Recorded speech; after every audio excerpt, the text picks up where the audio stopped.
सम्माननीय महामहिम राष्ट्रपति विद्यादेवी भंडारी जी, महाशय जी, सुरेश आर्य जी, उपस्थित सभी आमंत्रित विद्वान, धर्म प्रेमी सज्जनों, माताओं, बहनों और नेपाल से आई हुई मातृशक्ति और सज्जनों। दुनिया के अंदर एक समय था जब धर्म और विज्ञान दोनों अलग अलग दिशाओं में चलते थे। वैज्ञानिकों को धर्म के नाम पर चलते हुए अंधविश्वास, पाखंड और अज्ञान के कारण सताया जाता था, तड़फाया जाता था, अनेकों प्रकार से टॉर्चर किया जाता था, क्योंकि दुनिया में अपने अपने मत और पंथों में बहुत सारी विज्ञान के विरुद्ध बातें प्रचलित हो गई थी। 1875 में ऋषि दयानंद जी महाराज ने आर्य समाज की स्थापना की और आर्य समाज की स्थापना करने के बाद संसार के लोगों के सामने, मत और पंथ चलाने वाले लोगों के सामने घोषणा की, वेद सब सत्य विद्याओं का पुस्तक है। वेद का पढ़ना, पढ़ाना और सुनना, सुनाना सब आर्यों का परम धर्म है। तब से लेकर के और आज तक वेद और विज्ञान, धर्म और विज्ञान आर्य समाज के प्लेटफार्म पर हाथ से हाथ मिला करके चल रहे हैं, कंधे से कंधा मिला करके चल रहे हैं।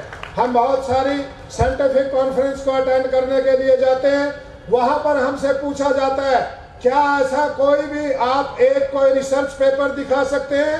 क्या कोई ऐसी एक भी रिसर्च दिखा सकते हैं जो मॉडर्न रिसर्च होने से पहले आपके ऋषियों ने घोषणा की हो? मैंने कहा, मैं बहुत पुरानी रिसर्च की बात नहीं करता, मैं ऋषि दयानंद के समय की बात करता हूँ। 1875 के बाद में ऋषि दयानंद जी महाराज ऋग्वेद आदि भाष्य भूमिका में 9 विमान विद्या प्रकरण में लिखते हैं, वैज्ञानिक, विद्वान और तपस्वी ऐसा विमान बनाए जो आसमान में भी उड़े, धरती पर भी चले और पानी पर भी तैरे। आज जापान ने वो विमान बना करके इस बात को सिद्ध कर दिया है कि हजारों वर्ष पहले हमारे ऋषि भी उस विद्या को जानते थे।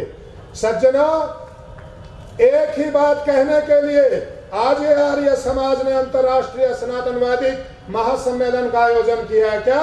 धर्म एव हतो हन्ति, धर्मो रक्षति रक्षिता। इस संसार के अंदर जीवित रहेंगे वो लोग जिनका धर्म जीवित है, और धर्म उनका जीवित है जिनका धर्म दुनिया के सवालों का जवाब देने के लिए तैयार रहता है।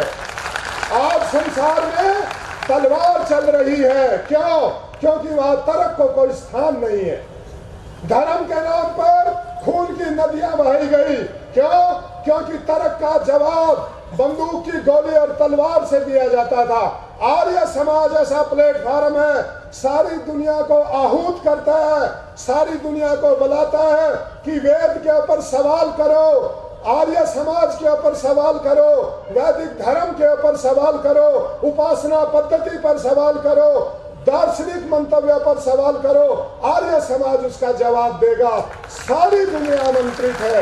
यहाँ पर लगातार चलने वाला शंका समाधान शिविर 3 दिन तक रहेगा।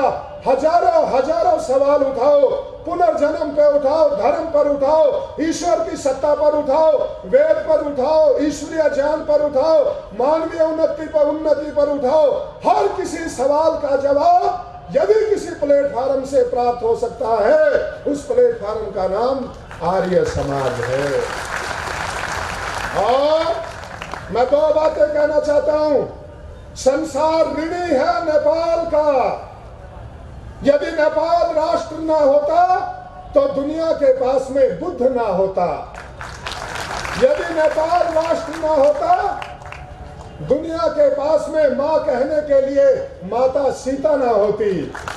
और राम और कृष्ण की संस्कृति पर गर्व करने वाले लोगों के लिए मैं कहना चाहता हूं, यदि धरती पर ये सार्वभौम राष्ट्र नेपाल राष्ट्र ना होता तो राम का जन्म नहीं होता। राम का जन्म होने में नेपाल राष्ट्र कारण यहीं से दोलखा जिला है, वहीं पर महर्षि श्रृंगी की गुफा है। जब दशरथ को 3 विवाह करने के बाद भी पुत्र की प्राप्ति नहीं हुई तो वशिष्ठ से बोले क्या करना चाहिए? बोले पुत्रेष्टि यज्ञ करना चाहिए।